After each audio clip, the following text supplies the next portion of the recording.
Do you ever wake up, you get ready for the day, maybe even you've had your coffee, you start working, and then somehow by 10:45 in the morning, you already feel like you need a nap? Like, how is this even possible? Your day, it barely started. You haven't climbed Mount Everest. You've answered like maybe 3 emails, and somehow your body is acting like you worked a double shift at a coal mine. Does this sound familiar? Maybe you wake up tired. Maybe your brain feels foggy. Maybe you hit a wall before lunch every single day. Or maybe you've started to wonder, am I just getting older? Am I lazy? Is this what adulthood is? Here's a spoiler alert. No to all those things. Because feeling completely exhausted before noon, that's not normal. Common? Yeah, absolutely. Normal though? No. And today I'm going to explain the real reasons you'll feel wiped out before lunch even happens, including one hidden thing that's affecting millions of people that most people don't even realize. And honestly, this one changes everything. Here's the first thing most people get wrong. Now they think, well, I slept 7 or 8 hours, so why am I exhausted? But sleep's not just about quantity, it's about quality. Because technically you can be unconscious for 8 hours and you can still feel like absolute garbage. I mean, you know that feeling. You slept, but somehow you feel like your body, it never actually clocked in. That's because your brain doesn't just need sleep. It needs restorative sleep. I'm talking deep sleep, REM sleep, recovery. Think of sleep like filling up your gas tank. I mean, some nights you actually fill up the tank, and other nights you're literally running on fumes. And you stop at the gas station, you start pumping for 30 seconds, and somehow you convince yourself, yeah, well, that should do it. Then at 10:30 in the morning, your body's over there like flashing a gas light. Like, hey buddy, you're absolutely not going to make it, especially after 35 or 40. And here's the dangerous part. People start to normalize it. Well, I'm just tired, it's no big deal. I mean, this is adulthood. No, it's not. Being tired after a long week, it's normal. But being exhausted before lunch every single day, I mean, that's your body waving a giant red flag. Now, here's another reason people crash early. Your nervous system's basically waking up in a fight or flight mode, and a lot of people don't even realize it. You wake up already stressed. You're already behind. You're already checking emails. You're already thinking, oh no, I'm late. Oh, I forgot that thing. Today's gonna be insane. Meanwhile, your brain's over there acting like a tiger is chasing you through Target. Your stress is exhausting, especially chronic stress, because your cortisol, your alert hormone, is supposed to rise naturally in the morning. And then it's supposed to slowly stabilize. But when stress starts running the show, your body burns through energy fast, which means you're gonna wake up anxious.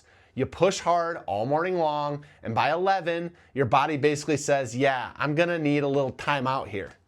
And so what do? Hey, you go get some coffee, then maybe some more coffee. Hey, why not another coffee? And at some point, you aren't even hydrated. You're just espresso of emotions. And look, I love caffeine. I'm not here to attack coffee. Coffee is not the enemy. But caffeine, it can sometimes hide the problem. And it's not really fixing the problem. And that's a big difference. Now, this one might annoy some people, but we need to talk a little bit about breakfast. Or honestly, the total lack of breakfast. Because some people start the day, they brew up the coffee, maybe some vibes, and that's it. Then they wonder why they feel terrible by 10:30. Or maybe they even eat something, but it sends their blood sugar into an orbit. You have like a giant muffin, some sugary cereal, maybe a gas station pastry, basically dessert pretending to be breakfast. So what happens? You get that big energy spike and then the crash. You suddenly feel tired, you're foggy, you're hungry, you're cranky. Like someone unplugged your brain. Your body, it loves consistency. It wants protein, it wants hydration, it wants movement, it wants some light exposure. It's simple stuff, all right? It's not sexy, it's not exciting, but it can be incredibly powerful. And no, you don't need to wake up at 4:15 and take an ice bath while journaling in the woods. Social media, it's gotten a little aggressive about it. You don't need to become a Navy SEAL, but you wake up, you need to go get some sunlight, start drinking some water, move your body a little, eat some decent protein. Now, most people start to feel dramatically better. And here's another sneaky one, inconsistent sleep timing. I mean, you go to bed at 10 p.m. on Monday, 11:30 on Tuesday, midnight on Wednesday. Then Friday turns into 1 episode, which becomes 3 episodes. And then suddenly it's 1:17 a.m. and Netflix asking, hey, are you still watching? Judgmental, very judgmental. Then Saturday comes. You sleep until 10:45. You're trying to catch up, right? But here's the problem. Your brain loves rhythm. Your body clock, your circadian rhythm. It likes consistency. So when sleep timing is just going to be all over the place like that, your body starts to struggle. It's like, I don't know when to be alert. I don't know when to recover. I don't know when to produce energy, which is going to make mornings feel brutal, especially before noon. And then people assume, well, hey, I just need more sleep. Sometimes that's true. You actually need more consistent sleep though, and that's a huge difference. Now we need to talk about the thing that almost nobody considered. And honestly, this is a big one, especially if you snore. If you wake up tired, if you need naps, if you're waking up constantly with headaches every day, if you're feeling foggy, if you're struggling with focus, or you feel like sleep is just, it doesn't really work anymore. Because sometimes the problem isn't that you're sleeping too little, it's that your body isn't breathing well while you sleep. Yeah, I'm talking about sleep apnea. And before you say, hey, that's not me, I'm not overweight, let's pause. Because sleep apnea, it affects men, it affects women, children, thin people, fit people, people who exercise every day, people who don't.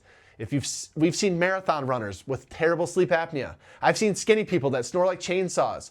Why? It's because it's often about anatomy, your airway size, your jaw structure, your tongue position, nasal breathing maybe. It's not just weight. And here's what happens. Your airway starts to collapse during sleep. So oxygen drops. Your brain starts to partially wake up, sometimes dozens, even hundreds of times a night. You don't remember it, but your body certainly does. So you wake up thinking, why am I exhausted? Meanwhile, your brain's like, dude, we fought for survival all night long. And if this sounds familiar, don't ignore it, because untreated sleep apnea affects energy, brain fog, blood pressure, heart health, your metabolism, and honestly, your quality of life in general. So what can you actually do? Well, start simple.